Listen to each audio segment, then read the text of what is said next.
Hernán Cortés tenía que apostar por todo o nada. Su misión era la conquista de México, el enorme imperio de los aztecas. Y para lograrlo, debía valerse de todos los medios posibles, por más sucios que parecieran.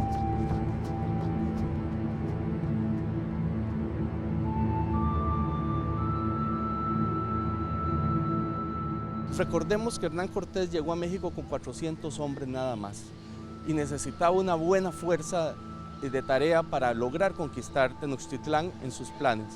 Así que es con base en alianzas de los pueblos enemigos de los aztecas que Hernán Cortés consolida una fuerza militar suficientemente poderosa para atreverse a atacar Tenochtitlán. Sus capitanes, los españoles Jorge y Pedro de Alvarado, también estaban dispuestos a todo con tal de lograr el objetivo.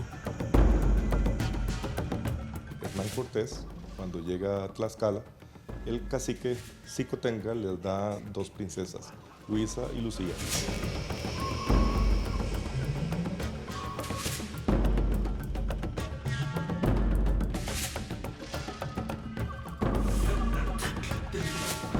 A Luisa la casa con Pedro y a Lucía con Jorge, o por lo menos hacen una ceremonia de aparente matrimonio, que no es real, ¿verdad? Porque no se hizo por la iglesia, que fue una forma de ganarse a los locales, para que después los ayudaran en la guerra contra otros pueblos indígenas.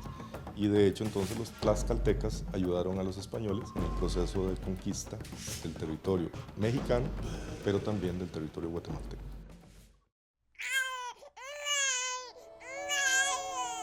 Y nacen de estas relaciones los primeros mestizos en tierras continentales americanas.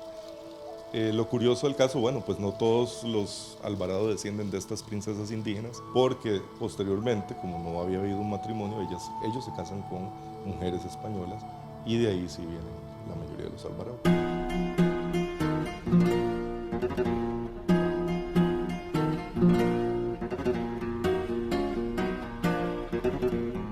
Gil de Alvarado y Benavides era bisnieto de Jorge. El recuerdo de las hazañas de aquellos conquistadores aún estaba fresco. Gil era hijo del gobernador de Honduras, y aunque tenía 10 hermanos, todos bien acomodados, consiguió que la corona española le otorgara un puesto decente. Eso sí, en la lejana provincia de Costa Rica. Tenemos el apellido Alvarado presente en prácticamente toda América Latina, ¿verdad? Es curioso porque muchos, en todo Centroamérica, por ejemplo, y México, tienen un origen compartido, y en varios países de Sudamérica también. Esto es porque muchos de los hombres Alvarado que llegaron en el periodo de conquista eran parientes. Algunos venían de Badajoz y otros venían de la zona del norte de España, las montañas de Burgos. Curiosamente, al final ambas ramas eran parientes. El lugar primigenio de ambas familias era La Secada, en el norte de España. Una vez en Cartago, tomó posesión del cargo por el que había venido desde tan lejos. A él lo nombraron de corregidor en el pueblo de Pacaca. Pacaca era un pueblo de indios de la Real Corona, o sea, pertenecía al rey. Y el corregidor era el representante del rey en estos pueblos, el que llevaba el orden judicial y que veía por los delitos y otros asuntos. Después fue corregidor en otros pueblos igualmente indígenas del Valle Central. Ser descendiente de conquistadores también tenía otras ventajas. Doña Juana de Vera y Sotomayor, hija de una de las familias más encopetadas de Cartago, accedió a casarse con él y tuvieron 8 hijos. Juana de Vera y Sotomayor, la esposa de Gil de Alvarado, tenía una genealogía muy particular, que precisamente por ella muchos costarricenses nos vamos a vincular a casas reales europeas por Fernando III el Santo. Esto sucede porque doña Juana descendía, después de 13 generaciones, del rey de Castilla Fernando III. Y por ende, también de su padre Alfonso IX de León, de Fernando II de León, de Alfonso VII de León, y de ahí para atrás, de monarcas desde tiempos inmemoriales. En este libro podemos ver que es el primer libro de bautizos de Cartago, uno de los bautizos de un hijo de Gil de Alvarado con Juana de Vera Sotomayor, que precisamente muestra, digamos, la preeminencia social que tenía, porque el gobernador, don Gregorio de Sandoval, y su esposa son los padrinos del niño. Gil llegó a tener haciendas ganaderas a orillas del río Ciruelas, también a orillas del río Grande, cerca de lo que hoy conocemos como Atenas. Y claro, como casi toda persona rica de su época, tenía esclavos.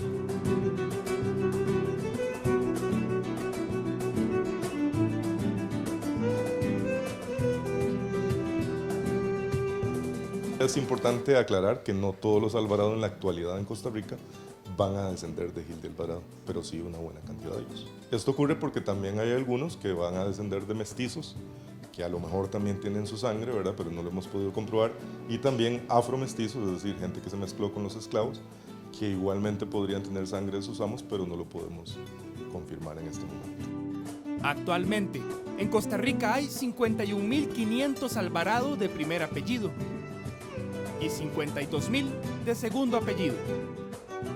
Pero prácticamente no hay un costarricense que no lleve la sangre de Gil y su esposa, desde presidentes de la República hasta agricultores. Como suele suceder con muchas familias, ¿verdad? Que son extendidas. En el momento que van creciendo, estos 8 hijos de que hablamos, a su vez podrían tener una cantidad similar de hijos, y por eso también es que hay gran cantidad de costarricenses que tienen en su árbol genealógico Alvarado, aunque hoy no necesariamente lleven el apellido, ¿verdad? Entonces, ¿qué pasa? Al crecer esa cantidad de descendientes, la fortuna que pudiera tener una familia se puede ir reduciendo al irla repartiendo, ¿verdad?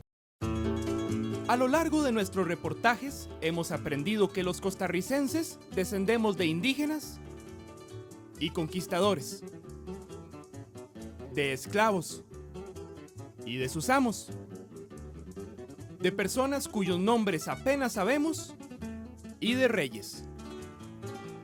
Y al final, eso es lo que hace interesante a la historia de su sangre y la mía.